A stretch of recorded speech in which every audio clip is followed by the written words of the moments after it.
and welcome to another day of playing with the web audio API. I'm here with a little project where I'm trying to have devices communicate to each other using just their microphone and speakers. And right now I have a laptop with a built-in microphone and a built-in speaker, and I'm able to transfer this binary file over to the receiver just using sound waves. And I can show you how that works. So I'll just listen, put the speakers on, and it's going to be noisy, loud, and 24 seconds. I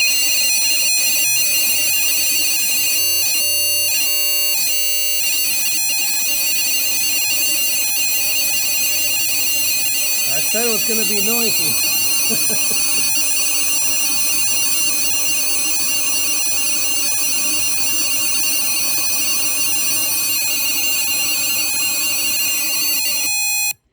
All right, so there we go. We have our image. It reminds me of the days of dial-up where you would just watch your images download, and this is much slower than what I remember, but you get the point.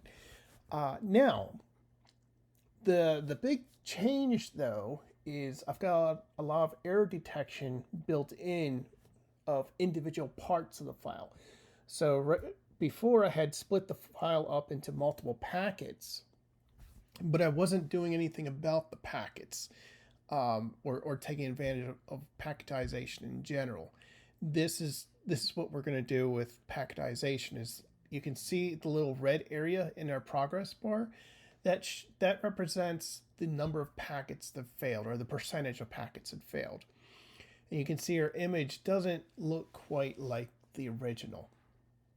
But we do have a list that was populated for us. It's saying packets 22 and 30 failed.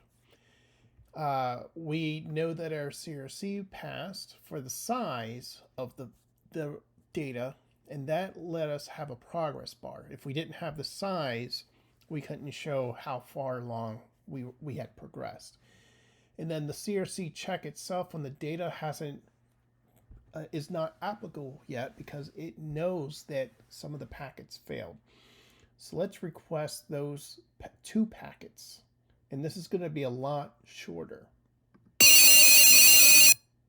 All right, so look at that. We got those two packets. Our CRC check decided to run and it passed. Our image looks perfect and our progress bar is completely filled up. So that's the cool thing. What's even cooler is this automatic repeat request where I don't have to manually hit the request button. But I get in a lot of trouble with this. And I'll show you what's going on. Usually if I'll reset the data, and if I go down to 25 milliseconds per sampling period, this tends to give me a lot more problems if I have a shorter period. So let's go ahead and try and send that again.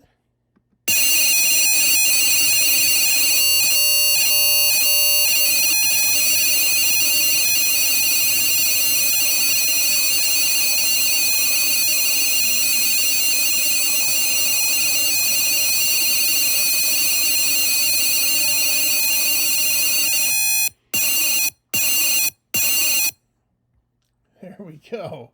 All right, so that first packet contains the headers for the size. So we had a lot of problems with the progress bar until that first packet came through. And thankfully, only the first packet failed. But you start to see where I get into this problem where everything just starts going wonky as it keeps automatically requesting again and again and again for that final packet. So yeah, that's the fun. That's the big news is I can actually request just portions of the packet or just portions of the whole packetization of the file. So yeah. Anything else?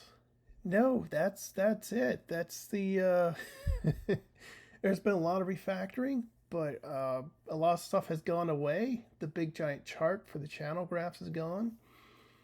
And a lot of this stuff is not necessary anymore. Um, but yeah, that's it.